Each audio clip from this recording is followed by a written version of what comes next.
আসসালামু আলাইকুম, কেমন আছেন আপনারা? আমি তো খুবই ভালো আছি আলহামদুলিল্লাহ। আজকে 18 মে 2025 সকাল সকাল উঠেই আমি ভিডিও করা শুরু করলাম, তার কারণ আমার সরিষা শাকগুলো অনেক বড় হয়ে গিয়েছে। এইগুলাকে উঠাতে হবে এবং নতুন করে অন্যান্য চারা গাছ আমার লাগাতে হবে। এখন আমি সবগুলা শাক এক এক করে উঠিয়ে নিব, তারপরে আমি দেখাবো আপনাদেরকে যে আমি গাছপালা কিনে এনেছি মার্কেট থেকে। নর্মালি আমি ঘরে করি। এই যে সবগুলা শাক আমি উঠিয়ে নিয়েছি এবং এটার সাথে মাটিগুলাকে একটু উল্টে পাল্টে দিয়েছি। এখন এটার সাথে আরেকটু মাটি, নতুন মাটি অ্যাড করব, তারপরে কিনে আনা চারা গাছগুলো আমি লাগাবো। এই চারা গাছগুলো আজকে আমি কিনে নিয়েছি। বিভিন্ন ধরনের মরিচের চারা, টমেটো, গোলাপ ফুল, জুকিনি, মরিচের গাছ,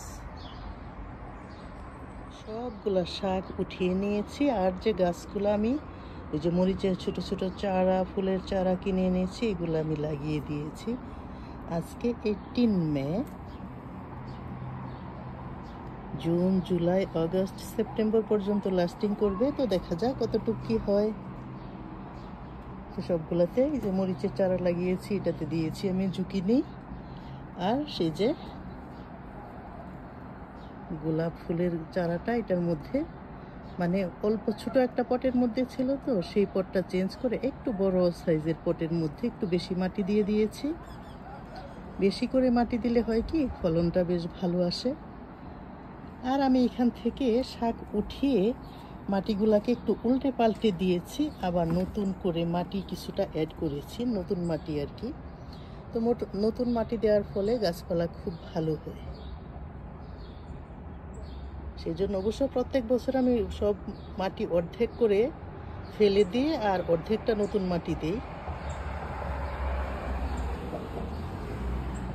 কোনো বছরই আমি পুরাপুরি ফুললি একদম নতুন মাটি দিয়ে শুরু করি না আর কি, আগের মাটির সাথে একটু অ্যাড করি। এই যে সবগুলা শাক উঠিয়ে নিয়েছি, অনেকগুলা হয়েছে। এটাকে অর্ধেক আমি ভর্তা করব মাছ দিয়ে, আর অর্ধেক শাক রান্না করব। তার কারণ এক একজনের এক একটা পছন্দ। তো আমি এখানে রুই মাছ নিয়েছি। যে কোনো ধরনের বড় মাছ দিয়েই ভর্তাটা করা যায়। তো আমি এইখানে রুই মাছ দিয়ে ভর্তাটা করব। এই গাছগুলো আমার লাস্ট ইয়ারের। এটা হলো বেলি ফুলের গাছ, বাইরে দিয়েছি, আস্তে আস্তে কলি টলি হচ্ছে। আর এটা হলো লেবু গাছ। লেবু গাছটা বেশ বড় ছিল, কিন্তু একটু মরে মরে যাচ্ছিল, এটাকে কেটে দিয়েছি। তো নিচে থেকে আবার ডালপালা হচ্ছে। আর এটা এই যে লাস্ট ইয়ারের জবা ফুলের গাছ, দেখেন কত বড় হয়েছে। এটা কিন্তু ঘরে ছিল, লাস্ট ইয়ারের গাছ, এই বছর কত বড় হয়েছে। এই যে এটার মধ্যে উইন্টারে অবশ্য ফুল হয়েছে, এখনো কলি হচ্ছে। তো কিছু করার নাই, এই গাছটাকে এখন আমি একটু কেটে দিব, কেটে ছোট করে দিব। ঘরে থেকেই গাছটা এত বড় হয়েছিল। এখন এটাকে কেটে আমি একটু ছোট করে দিব, যখন ডালপালা হয়ে তারপরে এটার মধ্যে আবারও ফুল আসবে। কিছু করার নাই, তার কারণ এত বড় গাছ, এটা তো হেলে দুলে পড়ে যাবে এদিক সেদিক। সেজন্য এই গাছগুলাকে আমার কেটে দিতে হলো। এখন গাছটাকে যে কেটে ছেটে ছোট করে দিয়েছি, আর কিছুদিন পরেই দেখা যাবে এগুলোর মধ্যে নতুন ডালপালা হবে, এবং নতুন ডালপালার সাথে সাথেই একদম কলিও হবে, ফুল হবে ইনশাআল্লাহ। নতুন গাছ এবং পুরাতন গাছ সবগুলোকে আমি একসাথে সুন্দর করে বাইরে দিয়ে দিয়েছি। যে শাক দিয়ে ভর্তাটা করার জন্য মাছগুলোকে আমি ভেজে নিচ্ছি। নর্মালি যেভাবে হলুদ, মরিচ, ধনিয়া, লবণ সব কিছু দিয়ে আমরা মাছের ভাজি করি, ঠিক সেইভাবেই। তো সাথে 2-3টা আমি দিয়ে দিয়েছি রসুনের কোয়া। আর এদিকে শাকটাকেও আমি ধুয়ে নিচ্ছি। মাছ ভাজাটা অলমোস্ট হয়ে গিয়েছে, একদম মুচমুচে করে ভেজে নিচ্ছি। আর সাথে দিয়ে দিয়েছি আমি 4-5টা শুকনো মরিচ। ঝালটা যে যেমন খাবেন ঠিক পরিমাণ মতো বুঝে দিবেন। তো এখন মাছগুলোকে আমি ভেজে উঠিয়ে নিব এবং ঠান্ডা হওয়ার জন্য অপেক্ষা করব, কাটা ছাড়িয়ে বেছে নেওয়ার জন্য। মাছগুলো ভাজা হয়ে গিয়েছে, এখন আমি উঠিয়ে নিচ্ছি। তো আরেকটা কথা বলে রাখা ভালো, এই ভর্তাটা কিন্তু ভাজা মরিচ দিয়ে করলেই বেশি মজা কাঁচা মরিচ থেকে। এখন আমি নিয়েছি বড় সাইজের একটা লাল পেঁয়াজ। লাল পেঁয়াজ দিয়ে কিন্তু ভর্তাটা করলে ভর্তা ভালো লাগে খেতে।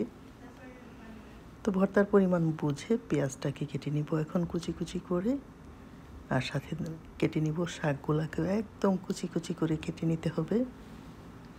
আর ধনিয়া পাতাকেও কিন্তু এরকম কুচি কুচি করে শাকের মতো করেই সুন্দর করে কেটে নিতে হবে। এখন মাছগুলোকে বেছে নেওয়ার পালা। এভাবে মাছের স্কিনটাকে সারিয়ে নিয়ে একদম অল্প অল্প করে মাছ নিয়ে ছোট ছোট কাটা যেগুলো আছে সেগুলোকে সুন্দর করে বেছে ফেলে দিতে হবে, যাতে খাওয়ার সময় মুখে না লাগে কাটা। সেভাবে সব কাটাগুলো বেছে সুন্দর করে আমি রেডি করে নিচ্ছি মাছগুলোকে। এখন ভর্তা বানানোর জন্য সব কিছু রেডি। মাছটাকে আমি বেছে নিয়েছি, পেঁয়াজ, মরিচ, ধনিয়া পাতা আর শাকগুলোকেও কুচি কুচি করে কেটে নিয়েছি। এখন যা শুধু ভর্তাটাকে বানিয়ে নিব আর মজা করে খাওয়ার পালা। এখন অ্যাড করে দিচ্ছি পেঁয়াজের সাথে সামান্য পরিমাণ লবণ। পেঁয়াজটাকে এখন বেশ ভালো মতো মাখিয়ে তারপরে মরিচগুলোকেও এটার সাথে মিক্স করে দিব।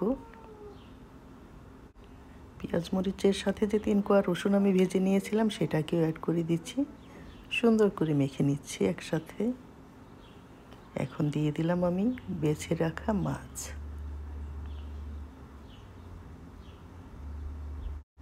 এখন সব কিছুকে বেশ ভালো মতো মাখিয়ে নিব।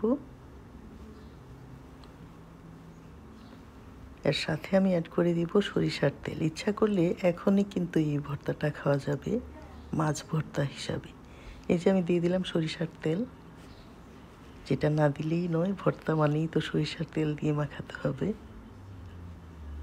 এখন এটার সাথে দিয়ে দিব আমি পরিমাণ মতো শাক। শাক কিন্তু বেশি দেওয়া যাবে না, মাছের পরিমাণটাই বেশি থাকে এই ভর্তার মধ্যে। এই যে আমি শাকটা দিলাম পরিমাণ মতো, দিয়ে এখন সুন্দর করে সবগুলো একসাথে মিক্স করে নিব। লাস্টে শাকের পরিমাণে আর একটু সরিষার তেল আমি দিয়ে দিব।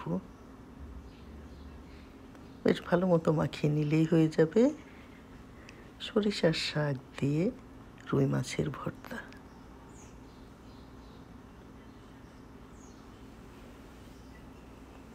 আর একটু তেল দিয়ে দিলাম, সরিষার তেল। এই যে মাখামাখির পালা শেষ, এখন জাস্ট সার্ভ করে নিব। তৈরি হয়ে গেল সরিষা শাক দিয়ে রুই মাছের ভর্তা। এভাবে আপনারাও ট্রাই করতে পারেন, আশা করি ভালো লাগবে। আবারও কথা হবে নতুন কোনো রেসিপি নিয়ে। সেই পর্যন্ত আপনারা সবাই ভালো থাকবেন। আল্লাহ হাফেজ।